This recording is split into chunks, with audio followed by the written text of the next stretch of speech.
there.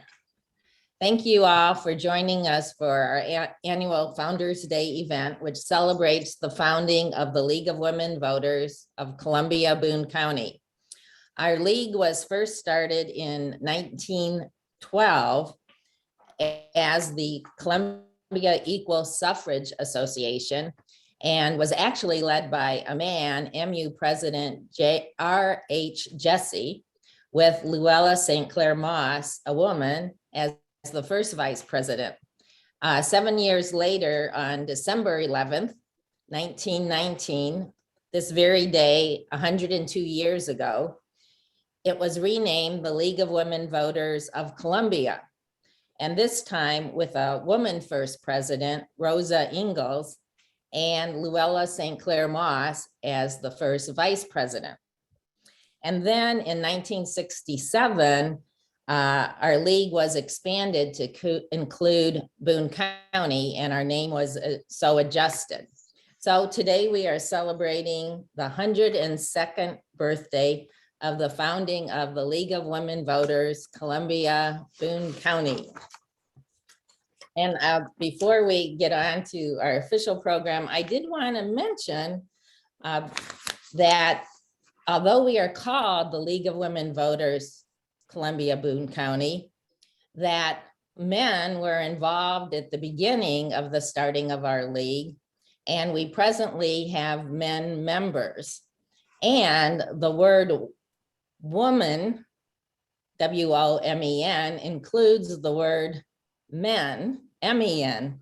So I want to emphasize that we strongly encourage everyone 16 years or older of all genders to join the League of Women Voters and help us in our efforts to make democracy work. So today we will present our Outstanding Citizen and Liz Schmidt Awards. And then we'll hear from our guest speaker, Mike Szydlowski, about the new Boone County Nature Center. And we will also have the pleasure of listening to a few songs. But first, Marilyn McLeod, our state league president and also a board member of our local league, will welcome you and say a few words. Marilyn. Good afternoon, and thank you all for being here today. I wish I had remembered to wear a costume. We always look for opportunities to wear our suffragist costumes. The State League actually started a couple of months before Columbia, but it came out of the suffrage movement, which was statewide. So there were people involved, and probably mostly women involved across the state. And that, I'll have to say, is still true today. We are working together across the various leagues across the state. One of the things that I wanted to highlight is that our work continues.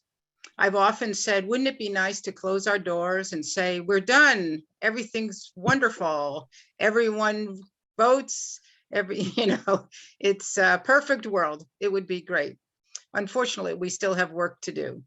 So as an example of some of the statewide types of work that we are doing, particularly this year, is on redistricting, which is a major emphasis of our work. And I'm really pleased to say that Sharon Schneeberger, who is amongst us here today, is the chair of the statewide committee. And we have gotten wonderful press, and hopefully we'll make a little bit of an impact, or maybe a bigger impact, on the processes that are in place. So thank you for the opportunity to speak, and thank you all for being members of the league. Thank you, Marilyn. Next, we'll hear from a board member, Pam Springsteel, who will introduce our guest singer performer. Today, we're pleased to have Violet van der Haar entertain us. Violet has a band, Violet and the Undercurrents, which has performed all over the United States. Violet and her wife, Phil Sean Johnson, and a music teacher, Audra Sergo, are opening a community music center, the Compass Music Center on University Avenue. The center will offer music lessons on a sliding scale and will have a listening room, recording studio, and workshop rooms. Violet is currently the music director at the Unitarian Universalist Church of Columbia. Welcome, Violet. And we'll have a showing of, or we'll listen to her first song about, Wish I Was an Engineer, I think. Hello, League of Women Voters. My name is Violet Vonderhaar, and I'm grateful to be here sharing music with you all today. I'm going to play a cover song that was written by Peggy Seeger in 1971, and it's called I'm Gonna Be an Engineer. Hope you enjoy.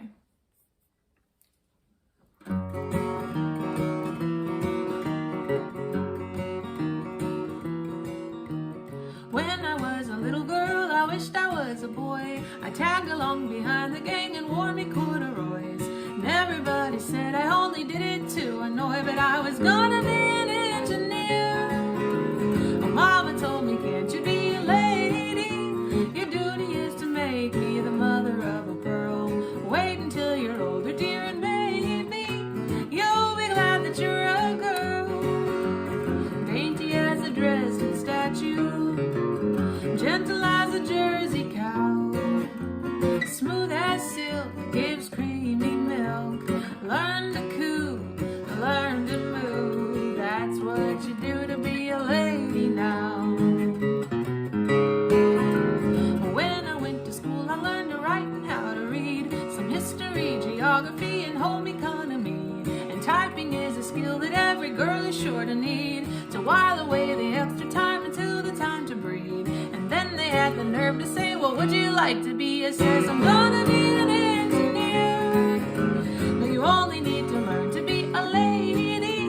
The duty isn't yours for you to try to run the world. An engineer can never have a baby. Remember, dear, that you're a girl. So I became a typist and I studied on the sly, working out the day and night so I could qualify. And every time the boss come in, he pinched me on the thigh, says, I've never had an engineer. You owe it to the job to be a lady. It's the duty of the staff for to give the boss a whirl. The wages that you get are crummy maybe, but it's all you get cause you're a girl. She's smart for a woman. I wonder how she got that way. You get no choice, you get no voice.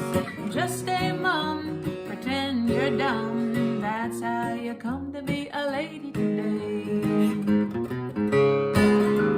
And Jimmy came along and we set up a conjugation. We were busy every night with love and recreation. I spent my day at work so he could get his education. And now he's an engineer. He says, I know you'll always be a lady. It's the duty of my darling to love me all my life. Could an engineer look after or obey me? Remember, dear, that you're my wife.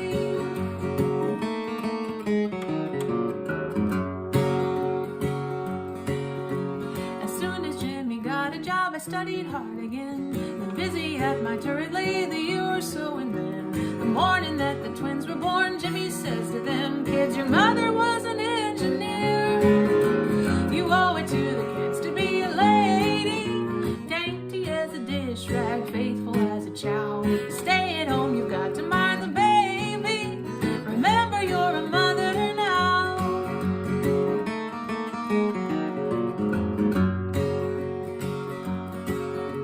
Now every time I turn around, there's something else to do. Cook a meal or mend a sock or sweep a floor or two. Listening to Jimmy Young, it makes me want to spew. I was gonna be an engineer.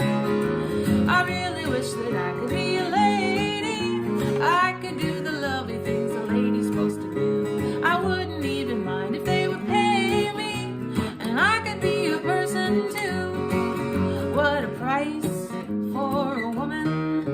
You could buy her a ring of gold to love and obey without any pay. You get a cook and a nurse for better or worse.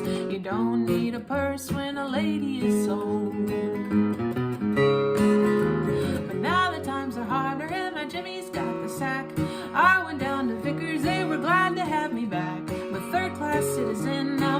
bosses tell me that, but I'm a first-class engineer. The boss, he says, I pay you as a lady.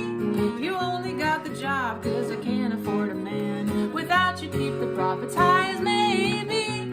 You're just a cheaper pair of hands. You got one fault, you're a woman. You're not worth equal pay. A bitch or a tart, you're nothing but hard. Shallow and vain, you got no brain. Go down the drain like a lady today. I listened to my mother and I joined the typing pool. I listened to my lover and I put him through his school. And if I listen to the boss, I'm just a bloody fool and an underpaid engineer. Been a sucker ever since I was a baby. As a daughter, as a lover, as a mother and a dear. But I'll fight them as a woman, not a lady. I'll fight them as an engineer.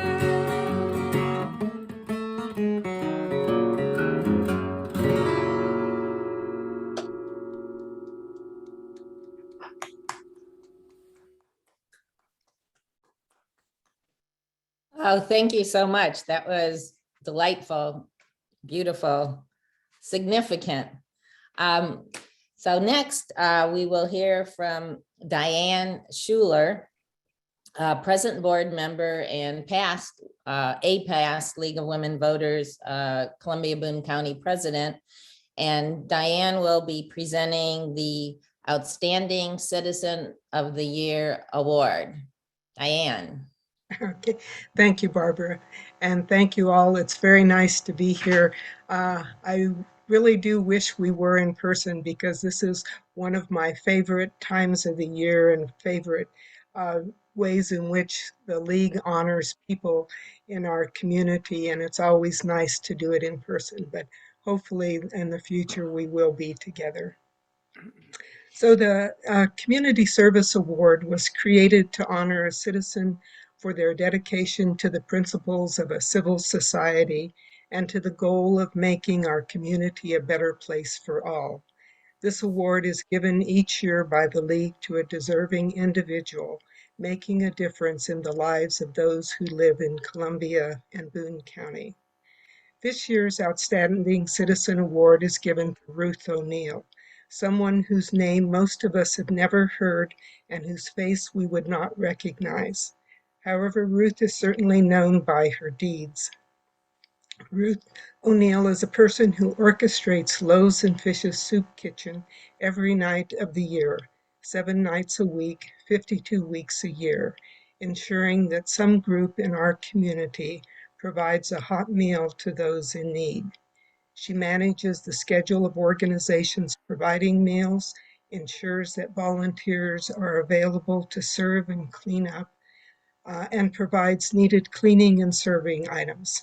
If there is not a group available, Ruth will prepare the meal herself and recruit people to serve the 85 plus people who rely on Loaves and Fishes for what is often their only meal each day. During the pandemic, Ruth has worked tirelessly to be sure that not only meals were provided, but also that those serving and receiving the meals were safe. In addition to her leadership and management of Loaves and Fishes, Ruth is a friend and servant to those in need, to those who are the most vulnerable in our community. Ruth's day job is as an attorney for the Missouri Department of Social Services.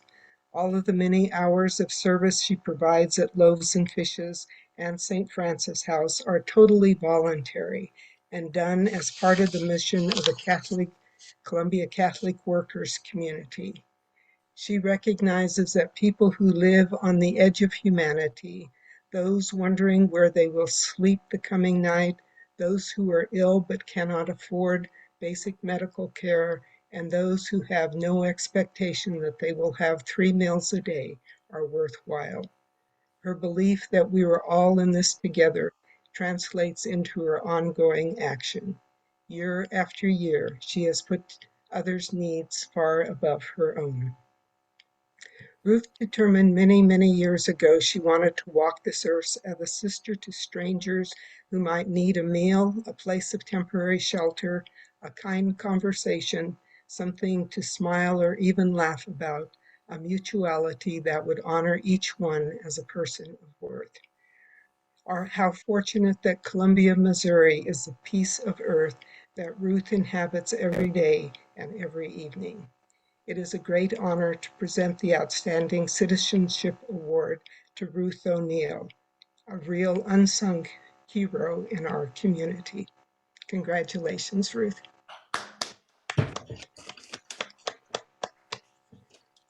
And we asked Ruth, could you say a few words or just kind of say, we'd love to hear from you.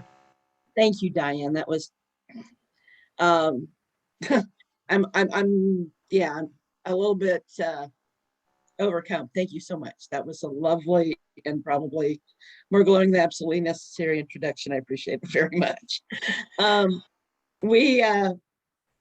Loaves and Fishes is this hugely under known, but hugely important part of what happens here in Columbia. We're very lucky with Loaves and Fishes that we have over 24 community groups who help us serve the evening meal every night, because we certainly couldn't do it by ourselves. And I certainly couldn't, trust me, the people who have my mortgage and the people who I get my utilities from are really glad I have a real job, because, you know, if we didn't have everybody to help, then I would be down there, and that would be less fun for them because they like to get my money every month. We do serve every night. We serve every night at 5 o'clock. We serve between there's been as few as 50 people there some nights, or 45 or 50 people, and there's been as many as 120. But as Diane said, we average about 85 individuals per night who come and have a meal with us. COVID's been an interesting little monkey wrench in the works. We have, however, served every night during COVID. It looks a little bit different, and we had a lot of help from a lot of other quarters. We had some help from the city helping us coordinate with getting some donors to provide some meals the first couple of months when everybody was pretty much locked down. We had medical students and public health students volunteer to help serve meals, so that when we were actually having our community volunteer groups provide food, but maybe for various reasons, many of them didn't feel comfortable serving. We had our medical students and our public health students come and hand out meals, and they did that for over a year. Off and on, they kind of tapered down toward the end of it, but we couldn't have stayed open without them. And again, all volunteers. So we're really, really lucky to be able to do that. I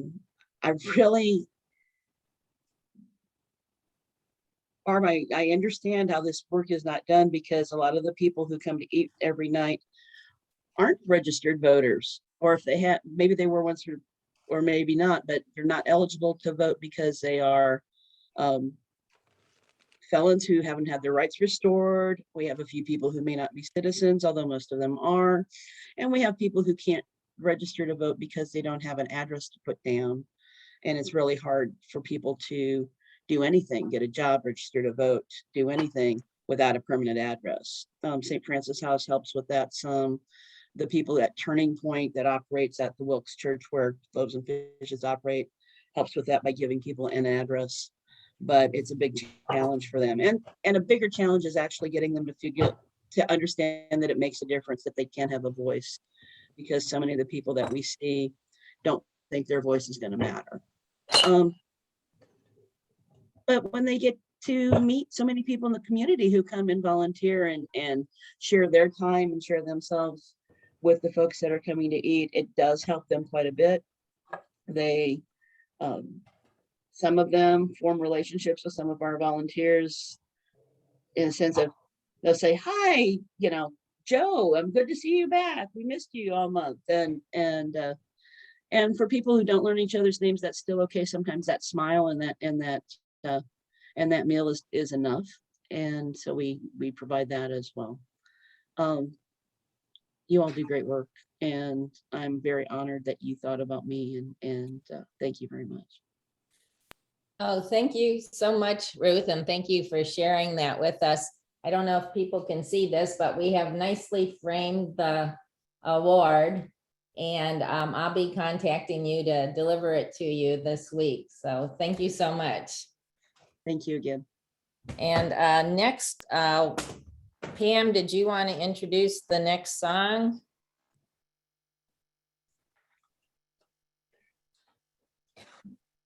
Or next, I can do that. So we will now hear from Violet van der Haar, and she will be singing Voices of the Past.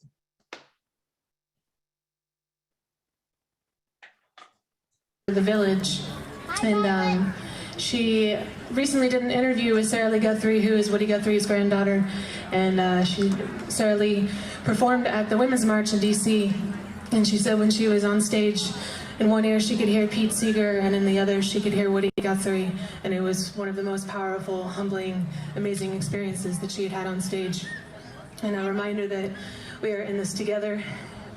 Those of us that have worked hard in the past and those that are working right now for social justice. So this song is called Voices of the Past.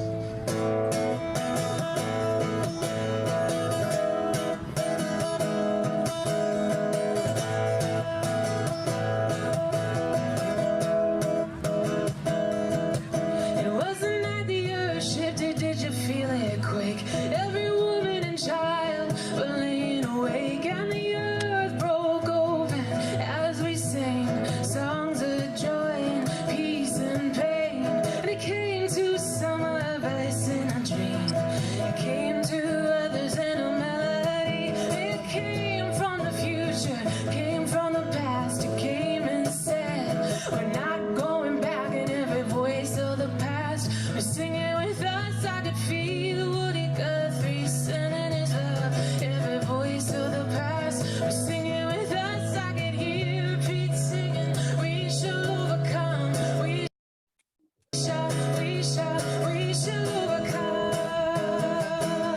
We shall overcome.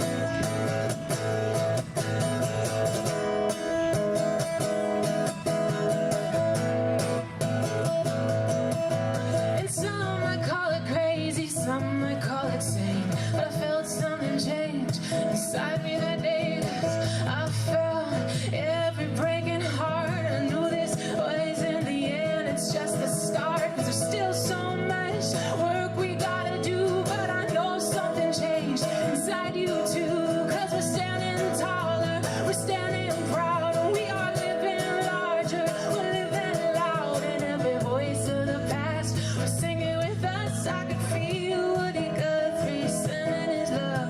Every voice of the past was singing with us. I could hear Pete singing, we shall overcome. Every voice of the past was singing with us. I could hear Marvin asking what's going on. Every voice of the past was singing with us. I could hear Lennon say, I'm not the only one. Every voice of the past was singing with us. I could feel Nina singing through her pain. Every voice of the past was singing with us. I could hear Lady Day singing this fruit is strange. Every voice of the past was singing with us. I could feel Woody Guthrie sending his love. Every voice of the past was singing with us. I could hear Pete singing, we shall overcome. We shall overcome. We shall overcome.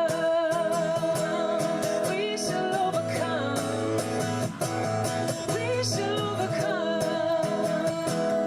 We shall overcome. We shall overcome. We shall overcome. We shall overcome someday. Oh, deep in my heart, I do believe we shall overcome someday. Oh, someday we shall overcome. Someday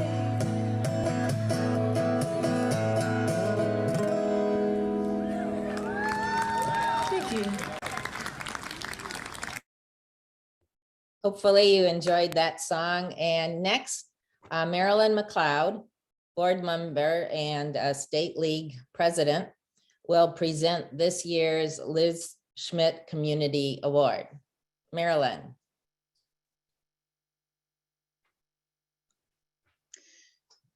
Well, many of you remember Liz Schmidt, who is an honored longtime leader of our league and known for her community service. And some years ago, we established this award in her honor to recognize local organizations for their service to the community. This year is the 40th anniversary of the Food Bank of Central and Northeast Missouri, and it certainly seems the appropriate year for sure to recognize the amazing work of this organization. It began in 1981 and currently serves now 32 counties. If you think about that, there are about, I think there's 114 counties in the state. So that's an amazing coverage for this organization to fill the needs of so many people. They serve an average of 100,000 Missourians on a monthly basis. And in 2020, more than 24 million meals were provided by the food bank through its partner agencies. So this is an organization that is such a phenomenal resource for the citizens of our state, goes well beyond our own area, and we are so proud of the work that they do. So this year we'd like to present to you the Liz Schmidt Community Service Award, and we're giving it to Lindsay Lopez, who is the executive director, and thank you so much for your work. And if you have a few words you might like to say. Absolutely. Thank you so much. What a wonderful honor. I first want to say congratulations on this 102nd anniversary of your founding. What an incredible accomplishment. And thank you to the League of Women Voters for all of the wonderful work that you do. I want to mention really quickly, I spent 7 years at Columbia College. I know the name Luella St. Clair Moss very, very well, have just tremendous respect for the pioneer that she truly was. I'm not surprised that we're still talking about her a century later. So just really an incredible legacy that she left behind. I also want to say, before I talk about the food bank, thanks to Violet for the wonderful music, and thank you to Ruth, because the work that she does, the work that St. Francis House does, Loaves and Fishes, you know, it takes all of us working together to ensure that we can provide food and other resources to the many people in our community and beyond who need that help. And it cannot be done without the tireless efforts of wonderful volunteers like Ruth and so many others who are dedicated to helping others in need. So in terms of the food bank, you're absolutely right. We're serving 100,000 people every single month on average. We do this work in 32 counties. I know you mentioned the kind of footprint that we have. We, in fact, serve, our service area covers about 1/3 of the state of Missouri, almost 19,000 square miles. Boone County being, of course, the most populous county that we serve. So we are going into some very, very rural communities. Hunger is prevalent in all of these communities that we serve, but even more so when you get into some of the more rural communities who have especially struggled with the impact of COVID-19. With COVID, we have seen challenges that we never imagined that we would have before. And I don't want to understate the fact that food banking is challenging work on an ongoing basis. But in COVID-19 times, we've had to change virtually the way that we do everything. And I cannot say enough about the amazing, amazing team of people that we have at the food bank, 64 strong, who are so devoted to this mission and demonstrate that every single day. I also want to be sure that I mention the fact that in Boone County, if you know of people who need access to food, please direct them to the Central Pantry. We own and operate and staff that facility. They're serving about 10,000 Boone County citizens per month. The food bank also works very closely with around 35 partner agencies in Boone County. So these are names of entities that you know, such as Welcome Home, Great Circle, Rainbow House, Salvation Army, True North, we're providing food directly to them at no cost, which frees up their resources for other needs. So I'll wrap it up there and just say we are just so incredibly grateful for this honor and this recognition. I never had the opportunity to meet Liz Schmidt. I did some homework on her, and wow, what a remarkable person she was, and what a wonderful legacy she leaves behind. So on behalf of the food bank, thank you so much. We are really, really honored to have this recognition. Thank you so much. And if I may do a little advertisement for Como Gives, this Yes. month is a great time to make contributions to organizations such as the food bank and related organizations. Thank you. Thank you so much. I appreciate you mentioning that. Yes. Yes, thank you. Thank you so much, Lindsay, for being here. And here is a pretty big award plaque, and I'll be contacting you to deliver it soon. Thank you so much for being here and for your work. And next, it's now my pleasure to introduce our featured speaker for today, Mike Szydlowski, who will tell us all about the Boone County Nature Center and also answer questions as we have time. And I want to say a little bit about Mike. He is the K-12 science coordinator for the Columbia Public Schools and has held that position for about 11 years. He was also named the Conservation Educator of the Year by the Conservation Federation of Missouri this year. Not only does he collaborate with science teachers at every level in the district to create engaging curricula, assessments, professional development, and opportunities for students, but he is also dedicated to delivering innovative teaching strategies and educational experience that truly develop appreciation and understanding for the natural world. He's established place-based learning that allows students a close-up study of nature and has taken groups of students on trips to the Grand Tetons and the Great Smoky Mountains. My neighbor teacher friend who is now retired has been involved in those, so I've heard about those for many years, and it just sounds amazing and a great opportunity. If you have any questions for Mike, please enter those in the chat feature and we'll try to get to those. And Mike, welcome. Thank you for being here. Great. Well, thank you. It's absolutely my honor. You brought up the trips just this morning. It's been a good day, but I woke up at 4:30 this morning and drove a district truck to St. Louis to pick up 870 dozen Krispy Kreme donuts. So that's 10,400 donuts that our families sold to raise money for their trips. And so we got rid of just about all of them. And I'm on a sugar high because I eat some myself. So I'll try not to talk too fast. Do you mind if I share my screen? Yes, please. Okay. It looks like I need to be given permission. Sharon can do that. Okay. Sharon, are you here? Oh, I got it. Okay. Yep, I have it. All right, just give me 1 second. All right, are you seeing my screens? Yes. Okay, perfect. All right, I'm going to go ahead and get started. Ask any questions you want, and your questions actually help us. So please don't be shy about it because we're still developing the actual curriculum. But just to jump right in, these are what we are hoping happens at the Boone County Nature School. And I will show you pictures of what's going to be developed and what kids are going to get to go and all that shortly.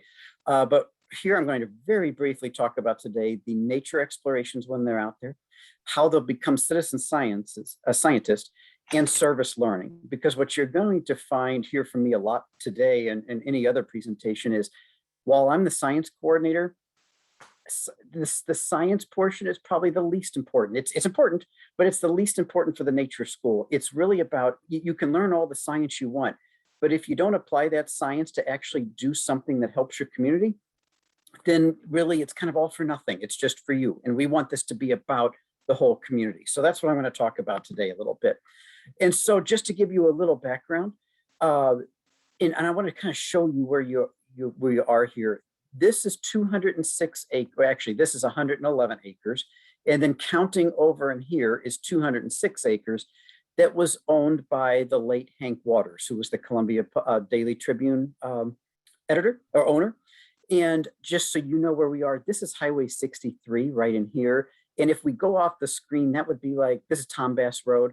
This would be in between Columbia and Ashland. And right up here off the screen would be KOMU station, just so you kind of get an idea. This is here, the MU Equestrian Learning Center. And so we're going to take this land. They donated that fully to the Missouri Department of Conservation. And this is what we're going to be developing. We have an elderberry field that's already there. Food forest plots we'll talk about later. A 4-room schoolhouse, prairies, hiking trails. And what's really cool, whoops, I did not mean to do that. What's really cool about this area is right here on this corner, it then connects to the thousands of acres at Three Creeks Conservation Area.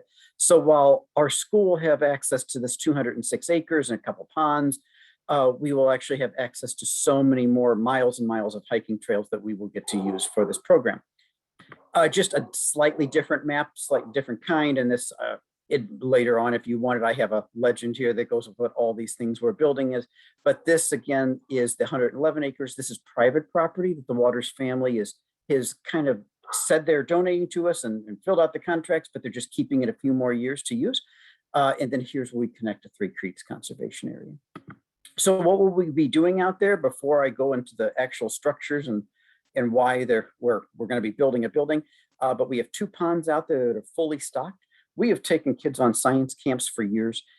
We are finding now, unlike probably many of you and unlike me, I grew up outside, I grew up camping. We now take all middle school kids on at least a 1-night camp and 2-day camping experience. And our informal studies are showing that 80% of those students, that was their first overnight in a tent with us. And the same thing goes for fishing and canoeing. Our canoeing was even more, as 88% have never canoed.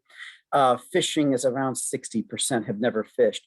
But then unfortunately, where we used to hold camp, it got kind of contaminated by too much nitrogen and fertilizers and kind of killed off the fish. So we were making it worse, I'm afraid. We were fishing and there were no fish in the pond. Here, Missouri Department of Conservation continues to stock the pond for us. And here you see kids catching, in most cases, their first fish they've ever caught. Canoeing, I mentioned that a little bit ago. We have canoes and kayaks, and for 88, you can see our tents in the background on the bottom left picture. But we have 88% of our students have never canoed before. You can only imagine what that looks like too, that we have middle schoolers out there on a pond with their first canoe. Some of them are going in circles and it looks like bumper boats, but that's what it's all about. And we're teaching them how to actually do that in a, I guess, more civilized way. And they need that. We have archery. Here they're shooting at different pumpkins because it was our fall camps. Again, most kids have never had any archery experience. And so we teach them a way that's really done. Exploration is our big one. We are not about filling we're out there with structured programs, although there's a lot of those. We want them out there just exploring, because for some kids, their favorite thing is going to be the prairie. For some kids, a lot of kids, surprisingly, it's the fungi and mushrooms that they find. Others, it's the caves, the streams. So they're going to go out and explore what their favorite place is. And I'll get to more of that on the curriculum. Our history. I love this picture. I took it. I love it because the sky, nature did everything for me. The Missouri Department of Conservation put that TP up for us. Well, even though I'm the science department, the nature school is going to be place-based history and science. So many of us, me included, only know a little bit about the history of Boone County or Columbia or Missouri. That's going to be a big portion of the nature school. So half of their day, they're going to spend 7 full days. Every 5th grader will spend 7 full days at the nature school every year. So every 5th grade group, 7 days. And there's a slide on that later. But 1/2 of that day will be spending time, a half day at the Boone County Boone County History and Culture Center, because we want them learning about what our place is, where did that happen? And it turns out we're on Tom Bass Road, and he was actually made these implements for horses. And he was a famous African-American racer. And his struggles that he had to go through, and he was famous for, we're still using this horse bit today that he developed back then. So we're going to teach about that history, what Native American tribes used the land and how they used the land, which frankly was a little bit better than we're using now. So the kids are going to get to learn all that while they're out there. Outdoor cooking. So here they're doing s'mores and making some of the basic stuff, but with the natures, and you can see they're enjoying them. Look at the kid in the bottom right. He enjoyed it too much because he lost his fork. And so it's all over his face. But we also want to teach the historical cooking that went on years ago. So yes, of course, we'll do s'mores and the desserts, but we're actually going to teach them how to make butter, how to make jam, different preserves with the elderberry. That food plot that I showed you, we have to develop that from scratch. So it's going to take years, and we're working with different organizations to do that. So we'll have to bring it in at first, but eventually that land is going to produce the food that we use for the outdoor cooking. So we'll have elderberries. A food plot basically means, think of a farm, but it's going to be of all the non-traditional. It's going to be the native foods. There'll be persimmon trees there. There'll be different type of nut and pecans, things like that. And the kids will get to use that on these outdoor kitchens that we have developed. The curriculum we're using is called place-based. And if you've never heard of that, you're normal, because this has been around for years, but really becoming more popular now. Place-based learning means we teach everything that we are supposed to teach, everything the state and the local governments say that we're supposed to teach. We teach them in three lenses. So in other words, we're not changing our curriculum at all. We're teaching everything we need to. However, every single standard, which would go in the middle, where it says place, we're going to try to teach from an ecological perspective. Honest teachers have done that for a long time. We nailed that. We got that. Maybe too much. And I'll give you an example of that in a second. The other lens is we need to teach it from an economical standpoint, and we need to teach it from a cultural standpoint. And so an example that I like to give here is it's really great to say we should never cut trees down in the rainforest. Would anybody possibly disagree with that? It would be great if we quit cutting down those trees. However, that's only looking at the ecological standpoint, looking at the economy, and it's not looking at the culture. Down in the rain, the people that live there, whether they're tribal communities or other people, they make their living or economy by cutting down those trees. We like to have a culture where we live in homes that are mostly made of wood. We like to read books that are made of paper. So one thing I think science teachers, myself included, have done a disservice accidentally in the past is by being too environmental in the respect of without economy and culture. What place-based does is it says we're going to put it all together. Yes, we should be sustainable, but how do we be sustainable and still live the lives, economy, and culture that we value? So yeah, we're going to cut down trees, but is there a way that we can then replace those with seedlings or something like that? It can go to putting salt on roads in the winter. Wouldn't we all love to have roads that have absolutely not a speck of ice on them? It can be done, but at the expense of the economy, it's a lot, and the expense of the ecology because of all that salt and where it goes and what it does to our water. So finding that balance, but we probably can't not put salt on the roads. So where is that balance? That's what place-based education is. And we want that both in our classrooms and in the nature school. You're not here on a Saturday to hear research, but I'm going to just breeze through this, and I think it's being recorded so you can hear it, you can go see it later. But why are we doing this? There is a lot of research that shows that place-based learning consistently increase stewardship behavior and activities in students. We need students to take care of our place, and our place is there's different circles of place. The tiniest circle would be like just their home or their school, but then it goes out to their city or town, then their state, then their country, the world. Our astronomy is our place. It's just a bigger circle. So we do still teach space, of course, astronomy, but we're going to start with that small circle and move out. There's other research, and this one about 12 different states, that when they did place-based education, it increased students' interest in school, it increased their attendance, it increased their participation in learning, and it decreased behavior issues. If you follow teachers anywhere on social media, they're struggling now. Students are struggling. COVID didn't make it any better. We have a lot of mental health issues with both teachers and students right now. We need everybody to be happier. And what place-based is, what we found with place-based is it does that. This is another one. This is the one I really like, especially now we're losing too many teachers. The research found that teachers that participate in place-based education are more satisfied and happier. And right now we need happier teachers. And then lastly, a University of Colorado study found that students did basically all the same things, but what I wanted to point out here, it decreased their stress levels, it increased their attention levels, and it increased their empathy. Empathy meaning how they care for others. And I think we could never have more, enough, I'm sorry, of that in any town. Oops. Oh, sorry, last one. And this was actually saying when you do place-based education in science and outdoor, it actually raised math and literacy skills. Why? Not because we're teaching math and literacy outside, but we're using that as our context. So instead of sitting inside in a classroom and say, okay, you got to write this essay on whatever, the kids get to go outside, and they found that their creativity is much greater when they're outside doing, even if it's just a part of their assignment, and then go in.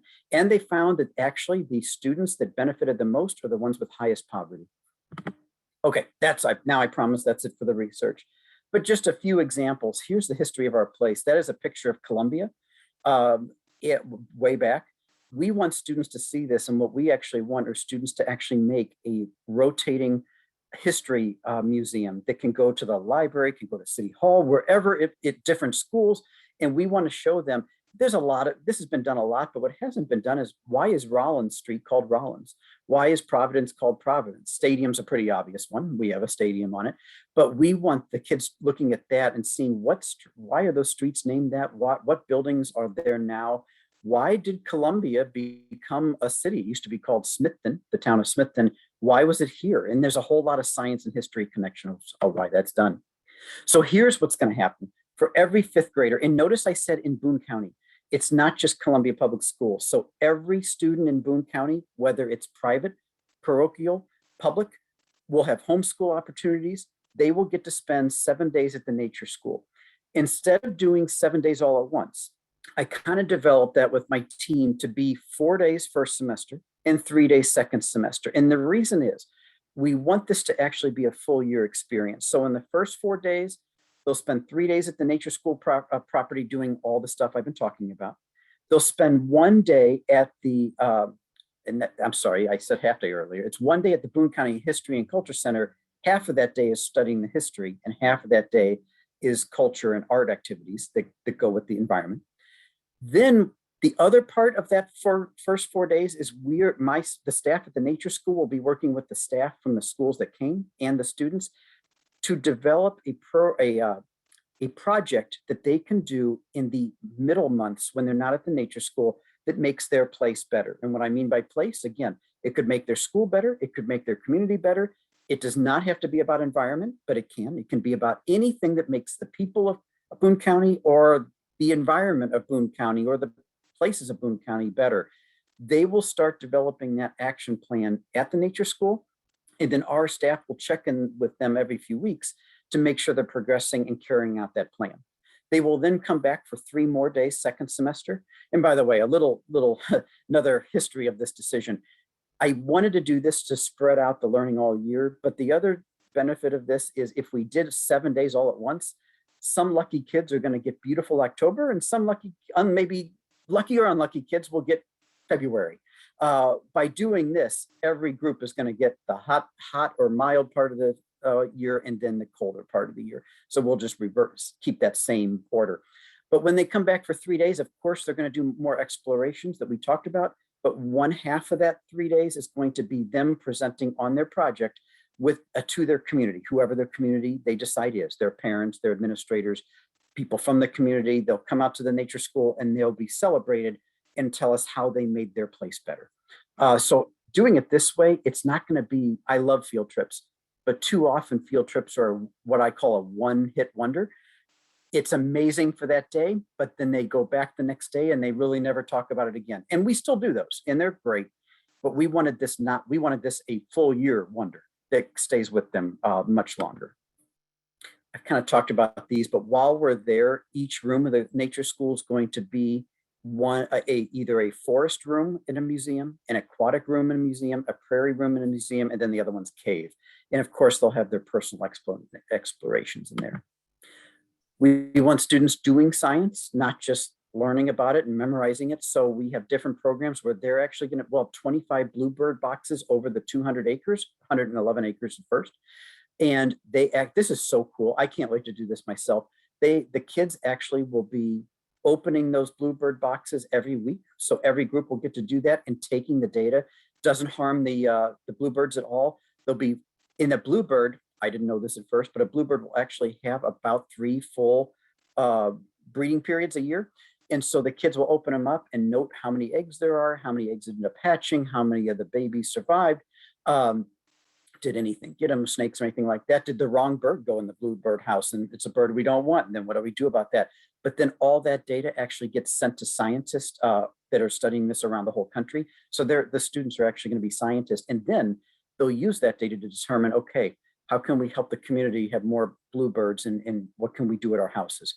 Another one is kind of a very similar thing on weather. We will be part of what's called the CocoRa's Weather Network, which is collecting precise precipitation, and we'll be sending those to scientists to help with our weather forecasting. Kind of talked about all of this. I'll kind of go fast through this just so we have time for questions, but we want them working on habitat restoration, nature workshops, projects. Again, we don't want them just coming and doing science. We want them making our place better. So here's what we're building. And I'll talk about the funding on that in a minute, which we're doing very well on. We're going to build a 4-room schoolhouse that looks like that. Well, it doesn't look like a traditional school, because notice all the windows. We wanted it to be very eco-friendly and sustainable. So you see the solar panels on the top a little bit. We're try a big nod to capturing the sun's rays to help us warm in the right seasons. So there'll be 4 rooms, classrooms. Each one will be themed in that museum type thing on the ecosystem we have. Over here, there'll be a wet lab. So every day there'll be 4 5th grade classes every single day of the year, from 4 5th grade classes from some Boone County schools. In addition, any grade level, kindergarten through college to even adult programs, can come and sign up to use the wet lab and have day trips out there at the same time. So really on any given day, there'll be between like 4 and 6 groups out there just doing different things, because we have so much land. The lobby will be a little museum in there, interactive museum. And then that wet lab actually has 2 indoor kitchens for us to cook native foods. And then there'll also be a big outdoor kitchen behind this building. We'll also, thanks to Columbia Audubon Society, donating $30,000, and then Dr. Stiepelman, who our retired superintendent, donating $25,000. We stole this idea. This is called a council house. It's actually a Native American indigenous structure. We stole it from the idea from the Great Smoky Mountain Institute in Great Smoky Mountain National Park, which is where we take our 5th graders every year for 4 days that sign up. And each tribe back in the days they would all come together for meetings. Each tribe would have a section to sit at. And what I love about this is what I think I have more pictures of it. Yeah. What I love about this is everybody gets a front row seat, because this is where we do our campfires. This is where we do our storytelling, our music programs. And instead of being people in the back, the people in the back are actually up high enough. So we actually can fit 125 5th graders in here plus their staff. This will start building in this spring, and it's really a pretty quick build, and it'll be ready this summer. There's another one. So because if you can't tell, there's a hole in the ceiling there. So that fire comes out. And it's the kids' favorite structure. And that's why we knew we needed to have that as part of ours. They will start and end every program that we do each day in the council house. And here's the funding. I think we're on the last couple slides. The land, I knew this land was expensive. I had no idea how much it would have been. This wouldn't happen if Hank Waters and Vicki Russell, his wife, did not donate this property. It was valued on an appraisal for $4.3 million, and they gave it for nothing. So they gave it to Missouri Department of Conservation for the Nature School. And then Columbia Public Schools is renting the land for the Nature School for 40 years for $1 a year. So if you want to make a difference, you can give us $1. We need to find that $1, and then we can do that. But for 40 years, we have that land, and then it's renewable, of course. $1 million, in addition to Missouri Department of Conservation taking care of all the land forests at all times. So they're going to do the snow removal. They're making the trails. They're doing the mowing, all of that. They also donated another $1 million in cash for us to get this built. Columbia Public Schools is using different monies that come from like the CARES Act and different grants to provide $2 million. And then 1.5 million needs to come from private donations. And that was done on purpose because it's possible we could have begged CPS or MDC to give us more, but we wanted this to be, we wanted the community to have a part in it. And I'm very happy to say COVID slowed us down. However, and it stalled for a long while. This should have been in the works already, but we are already 85% of the way there. And so we are very confident groundbreaking will happen in April with the actual bulldozers. Construction will be all this summer and next year. Kids will actually start coming out every single day next year while construction is starting. We just won't be able to use extreme weather days for rain or snow. We'll have to postpone those until the building's built, and then they'll be out there at all times. But then they'll be out there in construction, and then as soon as the building's done, that's when the 7 days will start. If you have any interest in donating at any amount, we're on the Como Gives campaign, so the second pitch for that, and any amount helps there. And then if you want to learn anything else about the Boone County Nature School, there's a really nice website that will update with the progress. And that's just very easy, boonecountynatureschool.com. And there'll also be a link to the Como Gives, but there's more pictures on and more about how we'll operate with the kids. So I wanted, oh, I did not mean for that to be there. That's just showing that's our food plot that will be developed. And I think that is it. So I'm going to unshare. Oops, sorry, hold on. Of course, I'm freezing here. Let me see if I can get, there we go. Let me stop sharing. All right. Did I stop sharing there? You know, No. I'm still, there we go. There we go. How's that? There we go. Very good. Okay. Oh, thank you All so right. much. So what questions? We do have a couple of questions. Let's see, somewhere early on that you answered, but it's one asked if there's any other places, I'm missing that, in Missouri who have done this or doing this. Great question. Not only is there nobody else in this, well, I'm going to, not like this, but there's a caveat that I'll answer in a second, but no, there's no other program like this in Missouri. And matter of fact, we're the first in the United States from what we believe. So that no pressure, but there's a lot of eyes on us right now. And there's other communities already saying, okay, how MDC, Missouri Department of Conservation, will you help us do this too?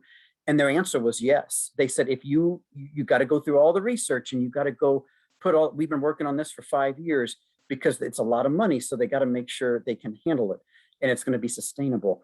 But right now, the only place you can go to learn and get trained at place-based education, and it's a different program, is up in Wyoming. And so we know that we think now a lot of people are going to come to us to do that. So we're the only ones. Now, the reason I said there's a caveat, down in Springfield, Missouri, there's something in the Springfield Public Schools called the Wolf School. And the Wolf School is, it's fully funded by a little part of MDC, but mostly from Bass Pro Shops. And their school's actually in the Bass Pro Shop. We actually got the idea from them. And it is a wonderful program. We changed it though. And I'm not, everything I say here is not against their program. It's just we want to do something a little different. Their program is a lottery and they pick 50 students, so 2 classes, that spend the entire year at the Wolf School. So their entire year is this. And that we thought that is amazing for those 50 kids, but we have thousands of other kids then that wouldn't get it. And so that's why we changed. We were going to do it that way. Then we said, you know, it's just too tiny of a percentage for us. We're a big community. So that's where we said, okay, every 5th grader is going to spend the 7 days. And then there'll be summer camps that they can do if they want more. But we think we'll be a heavier reach doing it that way. Oh, thank you. This really makes everyone want to be in 5th grade that's watching it when we're far from that. Me too. Yes. Really exciting, amazing. Let's see, there was a comment that someone is a big fan of your weekly Tribune column. And they always, thank you. see or learn something new. So I wanted to give that a pitch, and also encourage people to donate to the nature school through Como Gives, which is going on right this month through December Right. 31st. And let me see, there's 4 other questions if I can see them. Oh, some of them are funny. How do you keep the kids in their tents overnight? You know, great question. Wonderful question, because they're middle school kids too. Couple answers to that. The first answer is, the great thing about tents is we hear everything. A tent is not an insulator of sound. So we hear everything they talk about, to our dismay sometimes, because it keeps us up at night. But nobody can hide that zipper opening up. And if the zipper opens up, we're going to be out there. But there's actually, believe it or not, now I can't say it's all perfect. We have to go and calm them down because they're too rowdy at night. That happens every night. However, we've never, I should knock on wood, we have never had anybody try to sneak out of a tent, because especially where we camp, it is so dark, and in their mind it is scary. And in their mind, there's bears and wolves out there, which there aren't. But they're pretty scared to go out there. So it's kind of a self-controlled environment. Now, again, that doesn't mean we're not up at night trying to control. They're too excited in the tent. So we're doing that, but we've never had a sneak out situation in all my 10 years of doing camp. Yeah. Thanks. Yeah, there's just a lot of comments, just really excited about this, appreciating it. I do see one. I just opened it. I see one about if adults can participate. Yes. And yes, so we actually want to be a community resource. So while this will be running for 5th grade, first, we're going to need volunteers. So if anybody wanted to just volunteer, and it could be working with kids, or it could be working with the gardens out there. So watch as we start building, there'll be that. But more than that, we don't just want volunteers. We want to be a resource for everybody. So while it'll be 5th graders during the school days and weeks, we know that either us and MDC is going to offer programs, including awesome like music and history storytelling programs in the council house for the community. And so that'll be out there too. And that's for anybody that will want to sign up. So watch for that as that start. And then that should actually start next year, because while our building's going to take a year to build, our council house will be ready to go at least by the fall school season. And so we'll have some great fall programs for anybody to sign up for. Oh, that's great to know. There's a good question. Is there a plan to expand it to other grades and integrate it into the curriculum for junior and senior high school? Absolutely. And the reason, I should back up to the reason we picked 5th grade for the 7-day program. And so we won't be able to, at least with this particular building, expand the program I said, because actually doing 7 days for every 5th grader in Boone County, we're going to have to use every single school day in the year. No, the only thing we're going to hold out and not have kids is 1 day a month during the winter.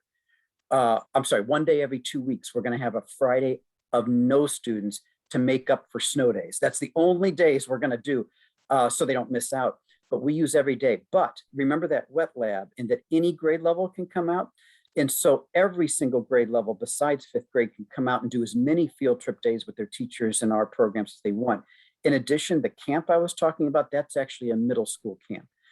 So the middle schools get the overnight camp, the 5th grade gets the 7-day program, and then any students of any, even through college adult, can get the day programs as many times as their teachers sign them up. And we have the curriculum and resources for that, so they can come out and they can cave. We actually have a cave on site. They can hike, they can do whatever they like there. Oh, I see one here on how is transportation provided. Great question. And I'll tell you this, you probably heard the horror stories about we don't have enough bus drivers. I was not at all worried about transportation. Now I'm worried about it. And so, because what we can't have happen is, so we have the money, we're going to set aside money. Oh, I should say, the way this works that will be most cost effective, we can't have buses going and picking the kids up at their home and bringing them to the nature school. That would cost a fortune because it would take so many buses because of the distance. So instead, what they will do is every single day, they will hop on their normal school bus or however they get to school, And then a bus will be waiting for them or two buses will be waiting for them to take them to the nature school and then bring them back just in time to catch their bus home. So the nature school day will be about a half hour short on each day, half hour late, half hour early. So they can do that. And that means that it's only going to cost us 2 bus trips a day. So money-wise, that's so much more cost effective. But I'm still worried about bus drivers. One thing we're looking at, and we don't have this solved or, it's not firm yet, is we're looking at it may actually be the cheapest for us to buy 2 buses and hire just nature school bus drivers, because we've heard some of our retired teachers even say, I do not want to be a bus driver, but I'll be a nature school bus driver, and I'll do that. And so, in plus, then we wouldn't have to pay an outside company, which is what we do now for the routes. And we think we can staff it better. But good question on that. Oh, thank you so much. Just a round of applause for all this work. And it's so exciting and so amazing what impact this will have on this present generation and future generations. Yeah. It's Yeah. real. You can see how We can't wait. enjoy it, and they do. Yeah. Go ahead. Well, thank you so much for taking your time to listen.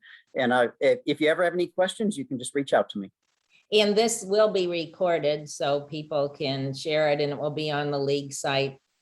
So people will be able to listen, and I'm sure we'll share it with lots of people. So thank you for taking time out of your conference and being out of state to join us and share with us. And now we will move to our final song. Pam? Yes. Our final song from Violet Vonderhaar will be Privilege to Power. And when I heard it, it really did touch me. So I hope it does too. And thank you, Mike. I'm so glad we had you today.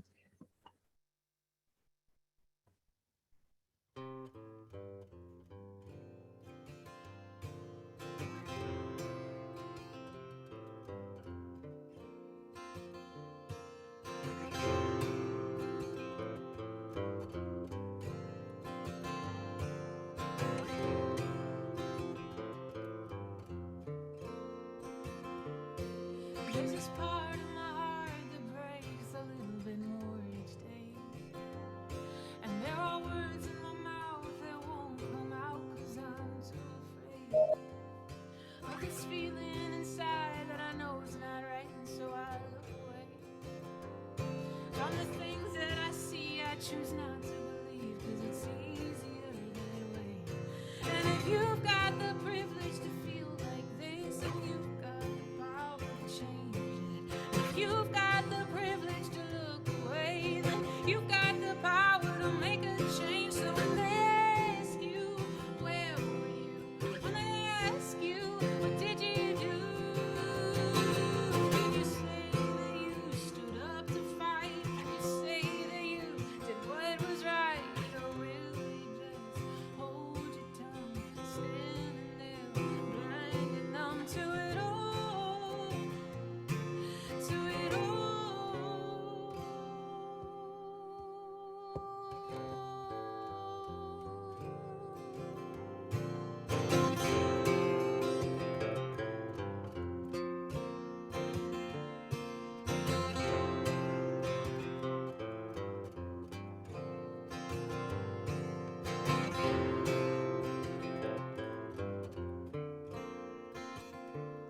And there's this lie that we buy, that we try our best to convince ourselves that this land where we stand and I belong to somebody else.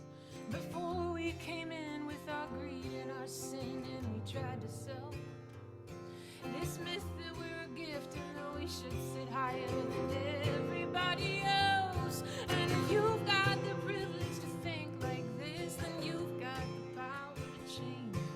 If you've got the privilege to look away, then you've got the power to make a change. So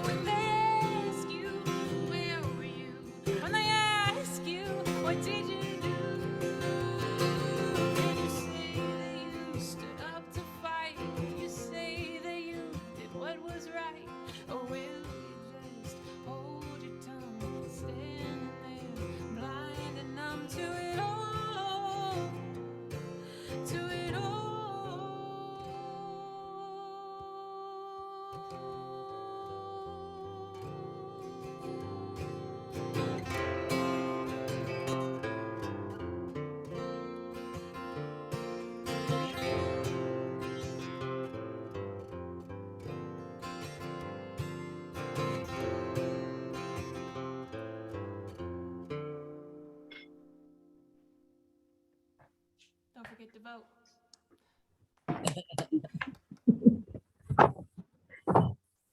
So thank you all for attending. I want to say a special thank you to Pam Springstill for leading the planning on our Founders Day, and to Sharon Schneeberger for doing the Zoom program. Congratulations to our award winners, and thank you so much for your work. Mike Szydlowski, that presentation and that just the implementation of that is amazing. So thank you so much.